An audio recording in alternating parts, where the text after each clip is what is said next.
such a personal thing to hunt and take an animal and kill an animal. That's extremely intimate. I think because my dad and I's relationship is so close and so honest, it's really easy for me to tell him, "Ooh, Dad, I've got buck fever, I'm a little shaky, I'm a little nervous," and just talk through things with him because it's just my dad. I have so many memories of him waking me up at 6 in the morning as a young girl, getting into the hunting truck, getting all warm and cozy and just being with him and then riding around. And I think because my dad was a younger parent, in a lot of ways, we grew up alongside each other. I think our relationship is so much more enhanced by the fact that we get to be in a place that's remote and safe and special to us.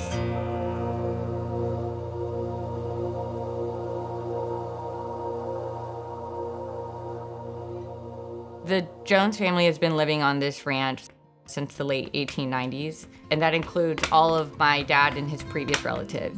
He moved down here full-time alone around 2010. He has done such a wonderful job to honor everyone in this family who's come before him to maintain this property. It's hard for me to put into words because I get so emotional thinking about him building his confidence out here. I've been coming down here pretty much as long as I can remember. Every Thanksgiving, my mother's entire family would come down at the ranches. I was 11 when I shot my first buck. For the future, I just mainly would like to hand it to my daughters. I'm hoping it can be in the family from now until forever.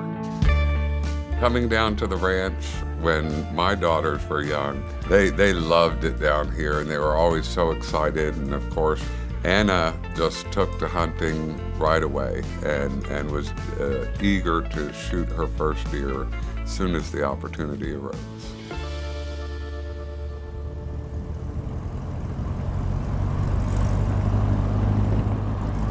In around 2008, I had been involved in the housing industry. And when the housing crunch happened, I was basically sitting around San Antonio with no work. So I decided to move down here and start working on all these old buildings. He's really leaned into the operational side of the ranch, and he's made a lot of renovations and updates, which includes preserving some of the most historic buildings on this ranch that are well over 100 years old.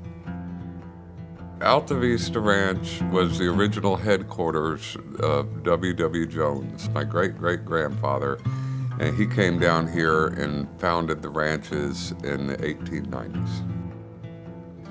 When he started these ranches, cattle was what made income. Later, it became oil. Since then, we've been trying to develop this as a hunting camp and a B&B. The style of hunting that I grew up with was basically imitate a fight between two bucks. A lot of times, you know, you just rattle and they'll pop their head up, look at you, and right away turn and they're gone.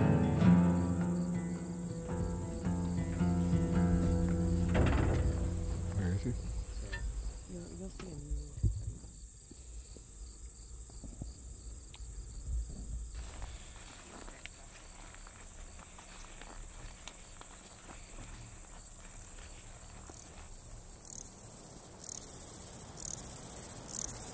It's gonna come out to the right, but it's still.